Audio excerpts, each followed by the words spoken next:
સવો મિત્રો વરાપ થઈ ગઈ છે. આપણે હાથે એકને કપા બાંધવાનું છે. મોટું મોટું ખડ આવું થઈ ગયું ને એ ડટાય નહીં, એટલે એ માટે આપણે ખડ ખેંચવા માંડ્યા છે. કપાસ કેમ છે?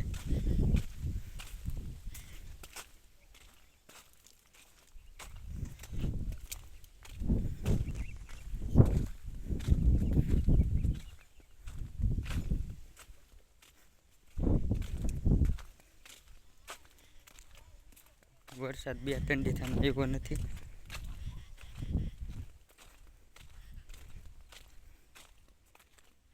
જો આપણે આવું ખડ છે ને એ લેવી છે, પામાં મૂકી દેવી, ડટાઈ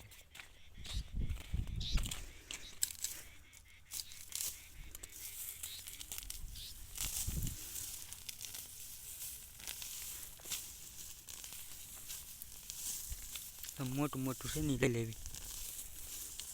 ઝીણ ઝીણું આ છે એ ડટાઈ જાય. પા આવું કોક છે ને લઈ લે મોટું મોટું, ડટાઈ નહીં પાછું મોટું છે ને.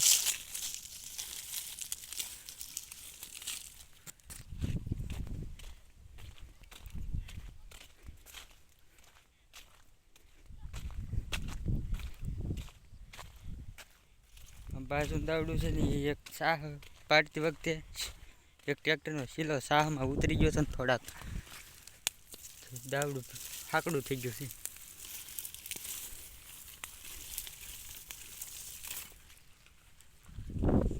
આગળ બતાડું એ દાવડું તમને.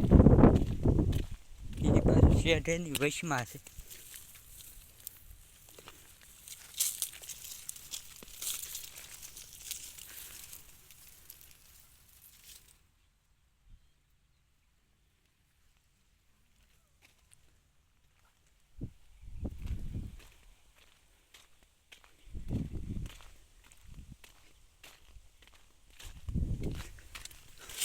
આવું ખડ મોટું છે ને ડટાઈ ની મિત્રો.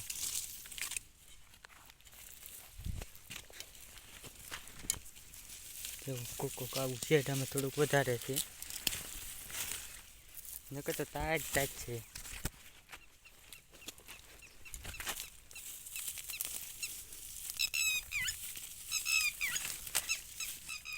પા મૂક દેવી એ તો ડટાય છે કોઈ. શેઠામાં ખડ જ નથી. જવું આ દાવડું હાકડું છે, આમાં હાથી જ નહોતું આવ્યું. જવું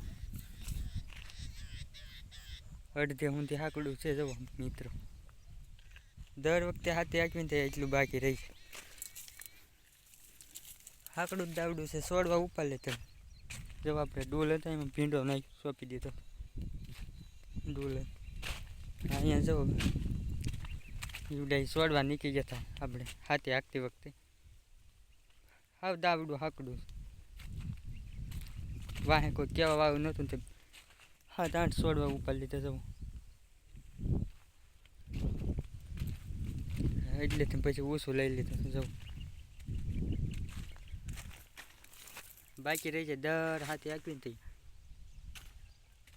ખાલી નકર સાહ પાડતી વખતે એક શીલો ખાલી ઉતરી ગયો સાહ કોઈટ માંથી હેઠ. એના હિસાબે આ દાવડું હાકડું થઈ ગયું.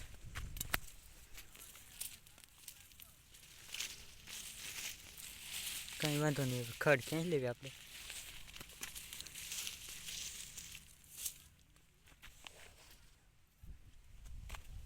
તો ભીંડો નાખી દીધો. ડૂલ હતા ને એમાં બધી.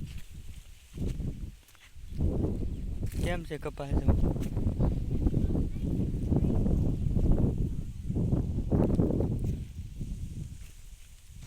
બોલો કપાસ છે ને પાડોશી વરસાદમાં સોંપ્યો હતો. જવો આપણે તો વરસાદ પહેલાં પાઈને સાહ પાઈને સોંપી દીધો હતો. હા વરસાદમાં સોંપ્યો હતો. જવો ઝૂમ કરીને બતાવું.